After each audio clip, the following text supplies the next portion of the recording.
we've already played one Alabama football game this season, getting ready for week 2 against South Florida. Roger Hoover now pleased to be joined by Chris Stewart. And Chris, it was great to reconnect on Saturday at Bryant-Denny Stadium. What do you say we meet up this week at Saban Field at Bryant-Denny Stadium? Roll Tide. Roll Tide, and yeah, that is something that I have definitely got to work on this week and making sure I say it, and also I ask for grace as we go through not just this weekend, but those in the future. I'm 54 years old. I've only known it as Bryant-Denny Stadium.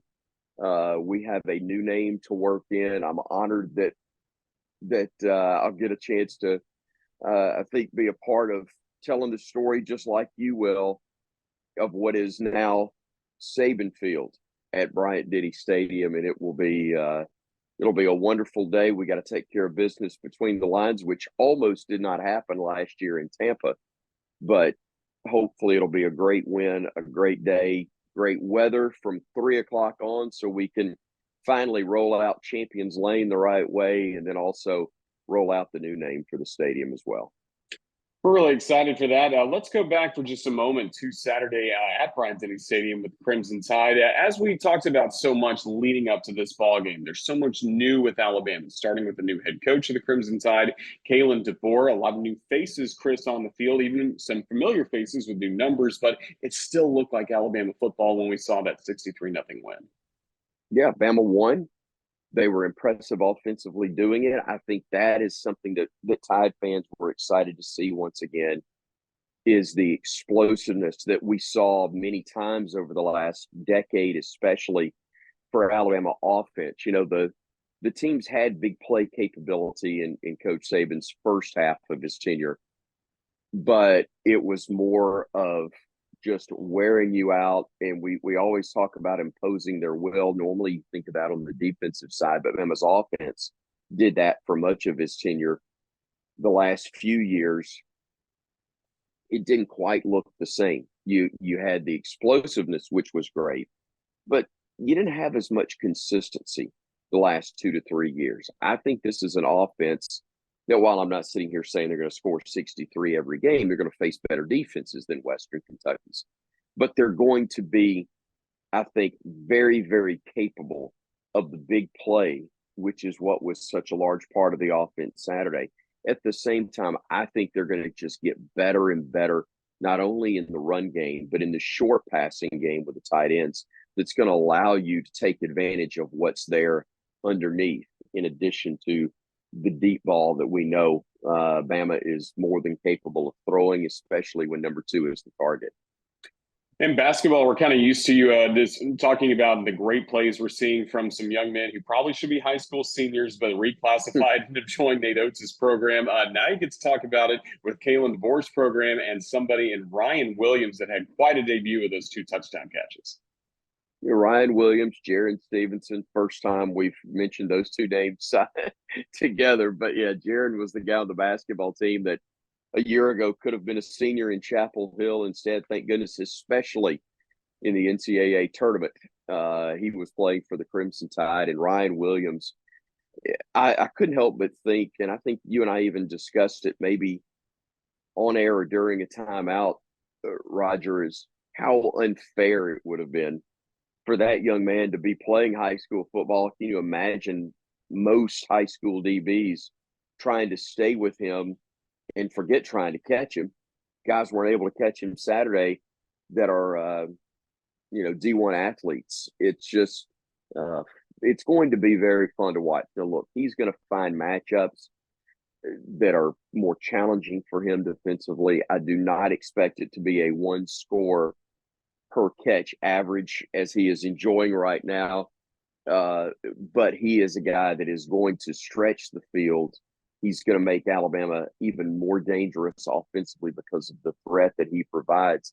And look, yeah, we saw him blow past everybody, probably a busted coverage, and then outrace everybody on the first score. But the second one, he had to run through 2 tackles that I thought were going to be made. And you saw, even though he's not the largest receiver, he's got strength, and he's a little bigger than he looks because of the comparison to the other players. But, being at practice, standing next to him, you realize this is not a diminutive kid by any stretch, and he's going to be tough to track down. But if you do get a hand on him, you better get a good hold, or he's going to take off like he did for that second score on Saturday. And on the defensive side of the ball, who caught your eye with some of their plays that they were able to make on Saturday? Not surprised, but talking about Jahad Campbell a lot, did not catch me off guard. Quay Robinson as well. I think that linebacking core as a whole is really, really good. Obviously with 2 picks, Keon Sabb was terrific. And I think the secondary by season's end is going to have a chance to be great. There's probably going to be some bust early on, still some communication issues, potentially being as many new guys as there are.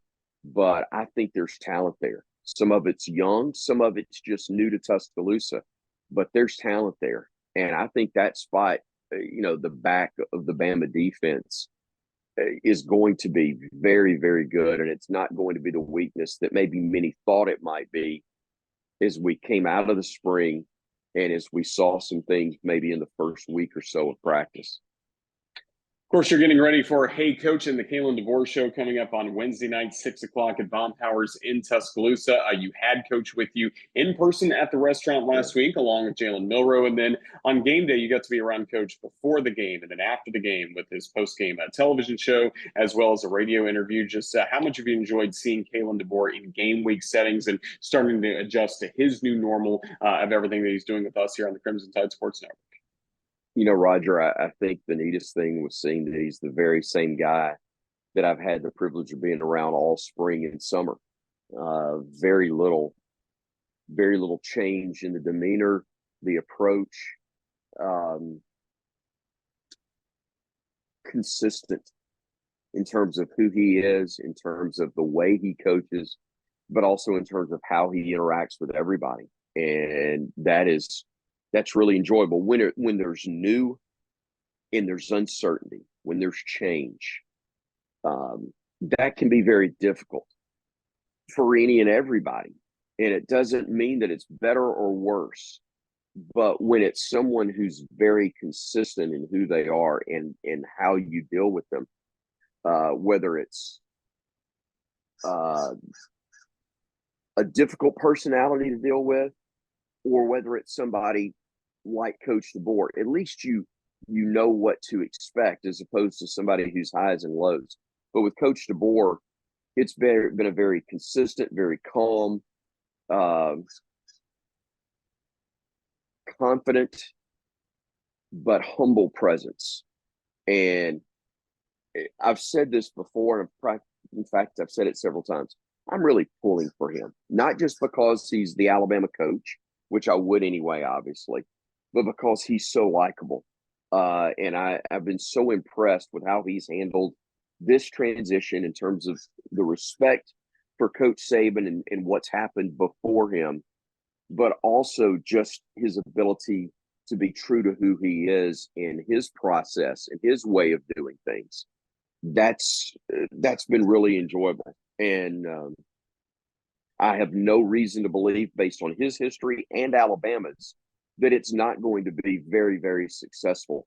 But I'm truly pulling for that to be the case, because this is a guy that I think, as you get to know him, or anyone gets to know him and observe him more, even if you're not an Alabama fan, it may be difficult to not be a Kalen DeBoer fan. And we're both.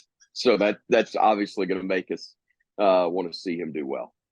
Absolutely. Look forward to having him back. Baumhower's coming up on Wednesday, and then obviously everything coming up on Saturday. Our game day coverage, like you mentioned, weather permitting, we're going to be outside at Vector Security Champions Lane starting at 3 o'clock. And Chris, we want to see all Crimson Tide fans there as we start what's going to be a very special night for Alabama football.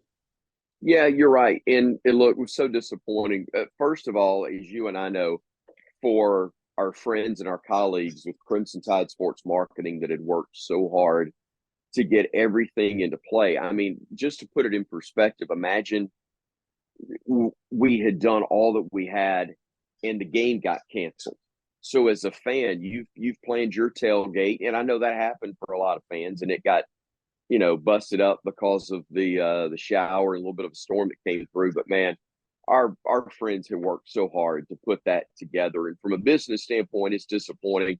But on a personal standpoint, knowing what everybody with CTSM had done to invest to get that ready for the fans to enjoy, and then we don't get to, and that included us from a broadcast standpoint. But thankfully, Tom Stipe's always got a plan B, and we were able to head to the stadium, get that done. You adjusted tremendously as our captain of the ship, so to speak, on air for the pregame, and made that work out.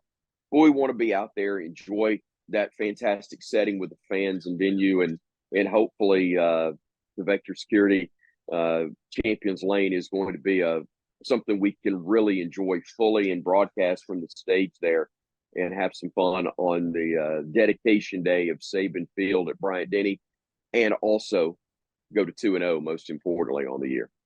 Absolutely. So that's all coming up on Saturday. And again, don't forget Hey Coach coming up on Wednesday night, 6 o'clock, and the Kalen DeBoer Show with Chris Stewart as your host. Chris, Roll Tide, thank you so much for all the time you've given us. We look forward to seeing you later on this week. Roll Tide, buddy. Thanks so much.